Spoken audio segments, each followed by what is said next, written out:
Sesaat lagi Anda akan mendengarkan program Renungan Sahabat Seperjalanan bersama Pendeta Wendy Pratama. Selamat mendengarkan.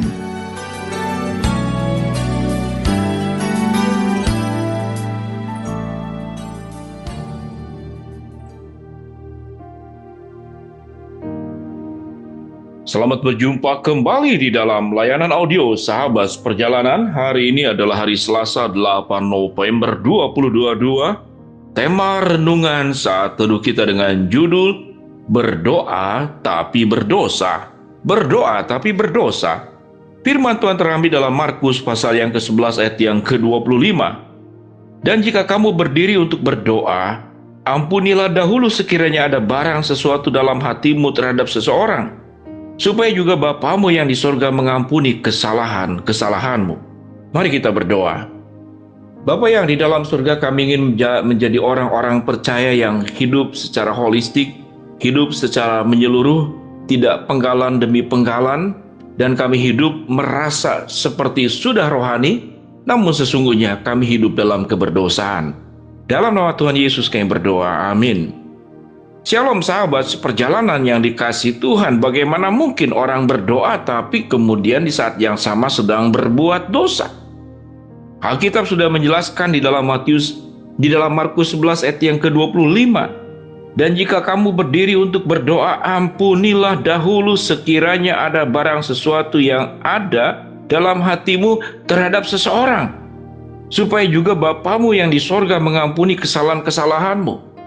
Sahabat seperjalanan yang dikasihi Tuhan, mengapa sedemikian penting bahwa doa itu perlu dilakukan sebuah pembersihan terlebih dahulu? Ilustrasi yang sangat sederhana sahabat seperjalanan. Kalau kita ingin makan, kita ingin minum, kita pasti akan mencuci piring kita terlebih dahulu sebersih mungkin. Dan kita pasti akan membersihkan gelas kita sebersih mungkin. Baru kemudian kita akan menerima minuman dalam bentuk apapun dan makanan dalam bentuk apapun. Makanan yang terbaik, minuman yang terbaik, yang bergizi, yang mengandung semua unsur yang dibutuhkan oleh tubuh. Namun ternyata di piring dan gelas tersebut ada makanan yang sudah penuh dengan bakteri yang sudah sekian lama kotoran yang ada di dalamnya. Lalu kita campurkan semua yang baik, maka apapun yang baik yang diterima akan menjadi sakit penyakit untuk tubuh kita. Demikian juga dalam hidup. Sewaktu kita sedang berdoa kepada Allah, maka kita sedang menjalankan sebuah kehidupan. Langkah awal sebelum berdoa kepada Allah adalah membersihkan diri dan hati kita terlebih dahulu sebersih-bersih mungkin. Salah satu kotoran yang ada adalah tatkala kita masih belum selesai dengan dosa-dosa yang kita lakukan. Sehingga doa yang disampaikan kepada Allah sebelum doa permohonan, sebelum doa meminta, sebelum doa memohon, maka yang utama adalah doa memohon pembersihan dosa untuk apa yang sudah dilakukan, dan ada sebuah perbuatan tindakan yang terlebih dahulu dilakukan. Salah satunya bagaimana?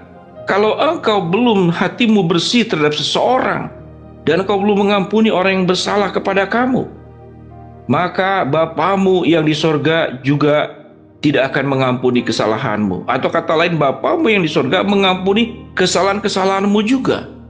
Apa artinya tidak bisa mengampuni? Bukan berarti Allah tidak mengampuni dosa-dosa kita. Tetapi ayat ini lebih bercerita tentang sedemikian pentingnya sebuah kebersihan, kebeningan, ketulusan, integritas hati dan hidup kita yang kita jaga. Sehingga sewaktu kita memohon kepada Allah, apapun yang baik yang diberikan Allah akan menjadi rusak. Orang yang serakah diberikan yang baik akan menyalahgunakan berkat anugerah yang diberikan kepada kita. Panjang umur yang kita mohonkan kepada Tuhan akan disalahgunakan karena kita belum bersih dalam kehidupan ini. Jangankan kita kemudian menyakiti orang lain, kita kemudian marah, benci kepada orang yang sudah menyakiti kita pun itu juga adalah sebuah dosa yang firman Tuhan katakan. Sahabat seperjalanan, bagaimana kita berdoa jangan sampai berbuat dosa? Maka bersihkanlah dosa-dosa terlebih dahulu, agar kita menjadi cawan, agar kita menjadi gelas, agar kita menjadi piring sebelum kita menerima air kehidupan, sebelum kita menerima mana dari surga yang Tuhan berikan berkat itu kepada kita, kita sudah menjadi bejana yang sudah dibentuk oleh Allah. Bejana yang sudah dibersihkan dari berbagai macam kuman bakteri kehidupan yang masih melekat di dalam diri kita. Sahabat seperjalanan yang dikasihi Tuhan, sewaktu orang sedemikian mudah memudahkan doa, jadi orang yang sedemikian mudah memudahkan doa, tanpa kemudian kita menjadi sebuah bejana yang bersih terlebih dahulu, maka sewaktu kita datang kepada Tuhan, yang kita lakukan adalah permohonan demi permohonan, permintaan demi permintaan. Kalau permohonan dan permintaan kemudian belum mendapatkan, maka yang kita lakukan kepada Allah adalah paksaan demi paksaan. Kalau paksaan demi paksaan belum didapatkan, maka kita akan melakukan ancaman demi ancaman kepada Allah. Kalau Tuhan tidak memberikan permohonan kepada doa-doaku, maka kita mengancam, saya akan tinggalkan Tuhan. Saya tidak akan mengikut Yesus lagi. Saya akan berhenti membaca Alkitab. Sedemikian gagahnya manusia, sedemikian beraninya manusia di hadapan Allah. Sedangkan Alkitab mengatakan untuk menatap kemuliaan Allah saja kita tidak pernah sanggup karena kita sedemikian kotor dan berdosa. Mari sahabat seperjalanan menjadi orang percaya. Jangan memudahkan kehidupan kita menjadi orang percaya. Dalam kehidupan keseharian, tatkala ada orang yang meminta kita, mungkin kekasih kita, mungkin anak kita, mungkin pegawai kita, mungkin sahabat kita, kita punya pertimbangan untuk memberi atau tidak memberi. Kita akan menghentikan kepada orang yang setelah mendapatkan pemberian, dia tidak bisa mengucap syukur, dia tidak bisa berterima kasih, dia menyalahgunakan, dia hanya datang sewaktu butuh saja, tetapi setelah dia mengalami keberhasilan lalu kemudian melupakan kita. Dalam relasi manusia yang sederhana saja, kita tidak suka dengan orang-orang seperti demikian. Kalau kita saja tidak suka, bagaimana kita bisa mengatakan bahwa kita ingin menyukakan Tuhan lewat hidup kita? Kita ingin berkenan kepada Allah lewat hidup kita, sementara sewaktu kita berdoa, dosa-dosa yang ada pada kita belum pernah diselesaikan, bahkan semakin menumpuk. Maka pemberian apapun yang baik dari Allah, maka pemberian itu akan bercampur dengan bakteri, kuman, sakit, penyakit, dosa-dosa yang ada pada diri kita. Berkat yang diterima akan dimanfaatkan dengan cara salah. Kebaikan yang diterima akan digunakan untuk melakukan perkara-perkara yang tidak baik. Sahabat seperjalanan, bila kebenaran firman Allah yang kita terima pada hari ini, yang berkata, dan jika kamu berdiri berdoa, ampunilah dahulu sekiranya ada barang sesuatu dalam hatimu terhadap seseorang, supaya juga Bapamu yang di sorga mengampuni kesalahan-kesalahanmu.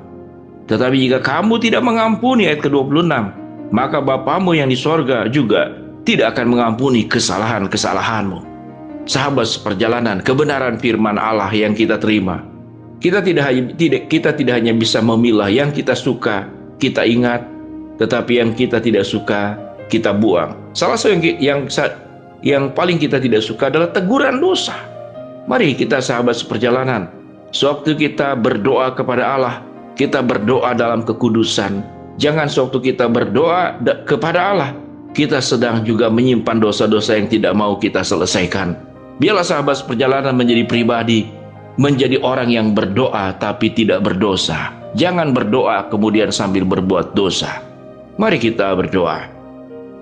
Bapa yang di dalam surga, ya Tuhan, hamba-Mu berdoa buat setiap sahabat seperjalanan, agar kehidupan doanya adalah kehidupan di dalam kekudusan. Hamba-Mu berdoa buat sahabat seperjalanan yang sedang sakit, Tuhan jamah sembuhkan. Sahabat seperjalanan yang sedang menghadapi masalah, Tuhan bukakan jalan.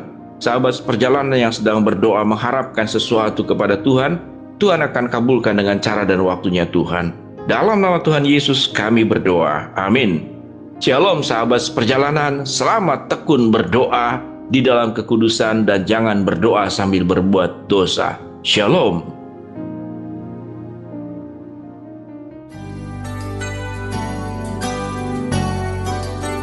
Anda baru saja mendengarkan program Renungan Sahabat Seperjalanan bersama Pendeta Wendy Pratama.